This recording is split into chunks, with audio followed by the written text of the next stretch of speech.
Certainly there was a lot of conversation over the weekend regarding the Friday news that Nebraska was canceling the Tennessee series. We certainly talked about it a lot here on this program, but there was a lot of reaction from around the media sphere. And I guess I'm not terribly surprised. We were, of all the media reaction, probably the most critical that was out there. Most of everything else I saw was, hey, we get it. We understand. Though it is kind of confusing to me. Which are we leaning into? Are we leaning into the finances side of it, or are we leaning into the, well, everyone else is doing it too, so we don't need to schedule a good non-conference game? Because I'm seeing a lot of people, while they're citing what Dannon said, and for the record, what Troy Dannon talked about was, we need the extra home game because we're going to lose some capacity in the stadium, and that's why we're canceling the series. Yeah. It was never said in the official release or the official explanation anything to do about, well, we want dubs. Yeah, we want wins. We want dubs. Yeah. Now, we did cite that from last year. Rule said that, basically. That Matt Rule had said, yeah. The schedule's really tough in the Big Ten. We have all these games that in past years would have been non-conference games. Right. We want to have, he didn't say easier, but we want to have these games that aren't power schools. He implied easier. No, he did. I'm just saying he didn't say out loud we want easier games, but he certainly implied it. Yeah. But it was interesting because in every write-up or anything I heard in regards, always money. It was about money, but then I'm seeing at the same time people justifying, well, but nobody else is playing these games anymore, and you don't need to if you're in the Big Ten because because they already play 9 or Power 5 games because they play 9 conference games and the SEC only plays 8. And I was going to say that was the other critique of, well, hey, the SEC only plays 8, so in the end, Nebraska will play the same number of power games as like Georgia does because Georgia will play Georgia Tech, even though they also played Clemson last year, for example. Well, I did a little research. I went back and looked at all of the playoff qualifiers going back to 2014. Okay. To see what the breakdown was of the qualifiers and how many power conference games they played. And here were the results. And this does include the COVID year, but remember about the COVID year was very few non-conference games were happening in the COVID year. The SEC only played SEC teams, though I think everybody tried to sneak in like an FCS school or whatever. But their schedule was all conference games. I think the Big 12, the Big 10 did not play any non-conference games. Big 12 or Big 10, or Big 10 didn't play any non-conference games. So there weren't a lot of. Like Nebraska only played power schools. They played 9 games. All of them were power schools that year. Yeah, right? And all in conference. Yeah. So I also took that into consideration. So when you look at the numbers, the average percentage of power conference games played by a CFP qualifier was basically 80%. Mm-hmm. And by the way, this also counts. This is all pre-playoff games. So this is counting a conference championship game too. Okay, so if you played a conference championship game, that counts towards because that was a pre-playoff game, and that game helped you get into the playoffs. And so for the record, if you are one of these teams, most likely you are playing 13 games. Yes, a lot of the qualifiers played 13 games. 80% of 13 is 10 and a half games. So really, you're talking about kind of right on the line of, you're an 8-game conference schedule with 1 power game. You're a 9-game conference schedule with 1 power game. It's kind of like, well, let me give you an example. Perfect. Let me give you an example because Alabama did this a lot. They did what a lot? Played in the playoff? Well, they were in the playoff. And when you look at their breakdown, they played their typical 8 SEC games. Yep. They played 1 non-conference Power 5 game. They always had a marquee non-conference game. They would play 2 group of 5 teams. And then an FCS school. And then they'd play an FCS school. So they would play. Then they would play a conference championship game. So they would play 10 out of their 13. That's 76.9%. Mm-hmm. And they did that a lot. So the number again was 10 and a half. So where it would up it for a team would be like an Ohio State season, for example. Ohio State in, let's see, 2018. Ohio State in the non-conference, they play TCU, then they play the 9 conference games, so that gets you 10, and then they play the conference championship game, that gets you 11. So that's how the number turned into 10.5 is you would have a lot of teams like Bama who would play 10. You would have some like Ohio State that played 11. Over the course, though, it's going to average out to 10.4. Remember, Oregon was playing 9 conference games And before they were usually a lot. playing and a marquee game. Oregon was in the first playoff. They played 9 conference games, a Power They played 5. Michigan State that year. They played a group of 5. They played an FCS. They played a championship game. So that was 11 out of 13. Yep, before the playoff. Okay. So, it's and I think the other thing that was rather interesting too was if you take out the COVID year, out of 48 qualifiers for the college football playoff since 2014, 5 teams qualified for the playoff without playing a non-conference Power 5 or Power 4 game. Okay. And they are all Big Ten schools. Interesting. Ohio State in 2019, Michigan in 2022, Michigan in 2023, and then last year, both Ohio State and Indiana both made the playoff without playing a non-conference power opponent. And by the way, those are the only schools who have made the playoff. Who have made the playoff with that resume. And for the record, like Michigan, they were in the midst of a different scheduling philosophy at that time because like they canceled a series with UCLA at one of those years, 2 of those years. But this year they're playing Oklahoma. Ohio State, as we've talked about, is beginning the season with a Texas rematch after they just saw them in the semifinals of the playoff. So those schools are certainly going away from that. Indiana is still going all easy, but I would be very shocked if Indiana was a regular participant in the college football playoff moving forward. I do not remember why Ohio State in 2019, that would have been Ryan Day's first year. I do not recall why they would not have played a marquee game because usually they do. They usually did. But usually they didn't. And so his first year and then last year when they won the title, they did not play one. That goes against the grain though for Ohio State. They've in the midst of these years they played a home. Well, they would have played a home and home with Oregon, but of course COVID ruined one of those. And then we see this upcoming year they're going to play Texas. I think they have a home and home scheduled with Alabama. So pretty interesting that for whatever reason in those 2 years they didn't. But most times Ohio State plays in a big time football game. Last decade I can remember games against Oklahoma, of course. I mentioned the Oregon games a couple minutes ago, etc. So the reason is sound. If you're a Big Ten school, you obviously can get away with doing this. And of course, the reason will be, we still end up playing the same number of power conference games as the SEC because they play the one fewer conference game. So I understand from that standpoint. But where the argument now will begin to ring more hollow is when we get to the new playoff format.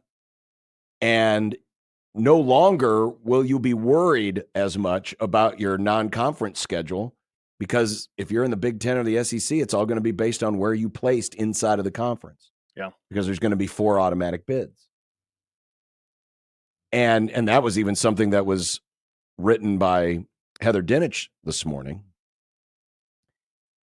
For example, if Ohio State went 9-3 during the regular season and lost all 3 of its non-conference games, the Buckeyes could still be the Big Ten's top playoff team if they went undefeated in conference play and won the conference title game. This could encourage athletic directors to continue to schedule more blockbuster non-conference matchups without fear of early CFP elimination. Yeah, and I sent that out because I thought, okay, maybe now this will get across to people how. And again, this isn't the way the format currently is, but it will be. I put it on the list. It's going to happen. 2026. I mean, the Big Ten and the SEC are already lobbying for this. They get unilateral power to change the format as they see fit. Learned, that's another thing I learned this weekend is not everybody realizes that the Big Ten and the SEC are strong-arming the sport, and they're going to get to set the agenda, and other conferences are just going to have to go. Right now, if they wanted to do something like this, it'd have to be unanimous from all of the other conferences. But starting in 2026, they agreed when they extended the playoff to give the SEC and Big Ten more power, and this is one of those areas. Yeah, and so, I sent that out where it's like, hey, they could lose all 3, and then they could still get in. And it's like, Nebraska's going to be number 1 in the conference, though. It's like, that's not the point. The point is, And you pointed this out last week, in a 14-team playoff where 4 bids would get locked up for the Big Ten, so 4 out of 14. Add another 4 from the SEC. So now you're up to 8 of 14 locked up. 2 from the Big 12. Now you're at 10. 2 from the ACC. Now you're suddenly at 12. And then you throw in the G5. So you're at 13. And so Notre Dame is going to have a, whatever you want to call it. If they're in the top 14, I believe is the number, right? Top 14, Notre Dame is an automatic team in the playoff. So if Notre Dame is outside of that, then you have one wild card. Otherwise, you just look at your league and you say, we got to be top 4. Right. See, this is so weird. Like I saw this opinion like from Daniel and others. Maybe they'll change when that happens. Until it does, I would never plan on something happening in college football before it's in ink. All right. Maybe John and I'll be wrong. Look, this would be something that I would love to be wrong on. I would too. I'm not rooting for this format change, by the way. No, it sucks. I hate it. But I'd be flabbergasted if this was not the move that we saw. But I will say this: if the result of that is maybe we get some of these games on the schedule, then is a trade. Then maybe that would be an acceptable trade-off if we got more good non-conference games. Yeah. And again, I'm not asking Nebraska or anybody for that matter to go out and schedule 3 tough non-conference games. Just everybody do one.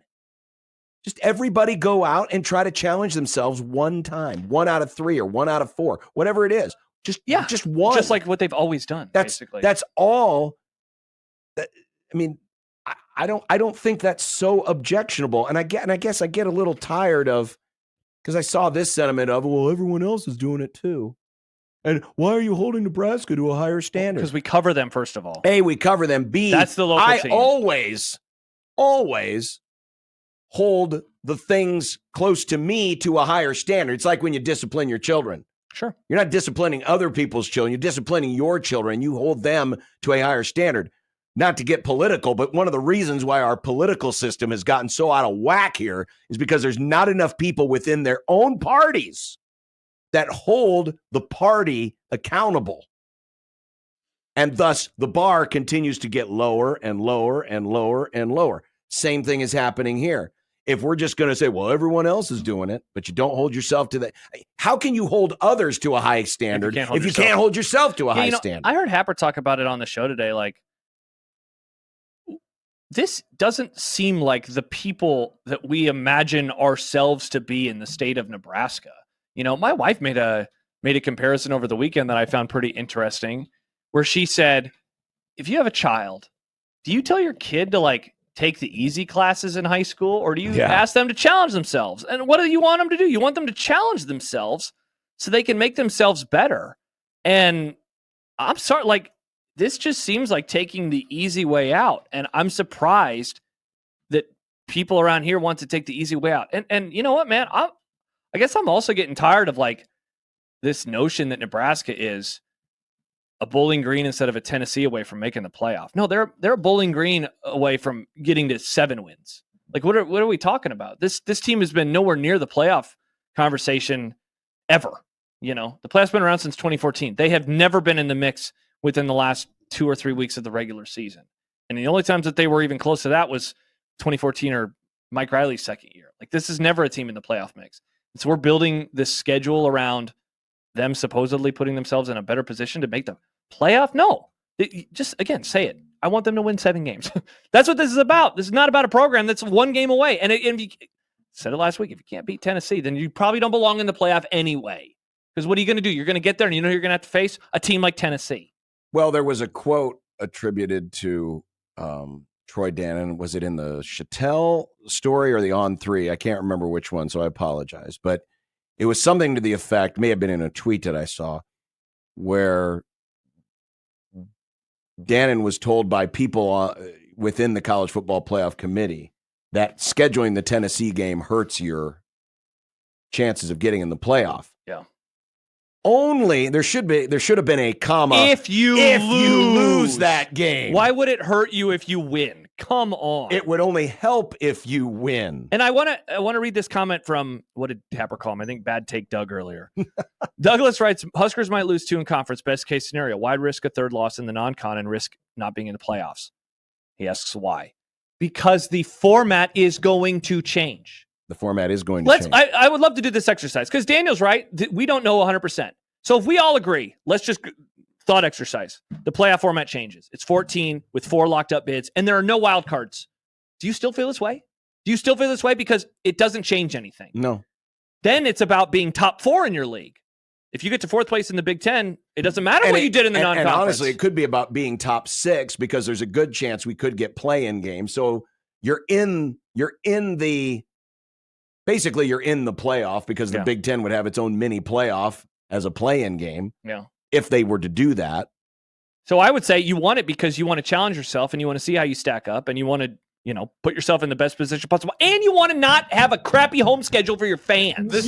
You want to reward your fans. This is why it's been so frustrating is because the reason I feel this way is I am a fan of the sport. Yeah. And I want to see good games. I understand you can't play all of them against Alabama. I get that. I'm not asking for that. But I'm also asking for everybody to not be afraid to challenge themselves so that we get a better product on television or in the stadium. So my argument is looking out for the fans who are asked year in and year out to pay hundreds, thousands of dollars for tickets and seat licenses. It's football inflation. People are like, oh, why don't we just print more money? It's just printing more wins, but everything else is going to catch up to that. And it's just going to set the playoff bar higher than it is now. I'm happy I'm not a season ticket holder, and I'm stunned because I've heard from season ticket holders this weekend that like this. And it's just like, wow, that would piss me off to no end to pay however many hundreds of dollars in a seat license and however many hundreds of dollars in season tickets. And it's about hoping to find an extra win. And I said it on Friday. I'll say it again. They better not lose one of these games because, oh my gosh, I'd be absolutely livid. Absolutely livid. And for the record, again, John and I don't like the new format. I don't want this to happen. But if it's going to happen, I mean, look, no matter what format exists, you and I are going to say they should always play Tennessee. Mm-hmm. I'm never going to say stop scheduling these types of games. But again, I want them to have the fight. This is weird that everybody around here is okay with this. I'm sorry. It's very strange that this state is just like, no, I don't want the hard games. They want the number to go up. It's a meaningless win. Bill Moose did this crap all the time. He was always whiny. Oh my gosh, they gave us a whole other schedule and save it with the whole, they opened 4 years in a row with these power games. Like, oh my gosh, there was a pandemic in there and things got a little weird for a while. Like, what are we talking about? I'm again stunned at the lack of fight around here with this fan base.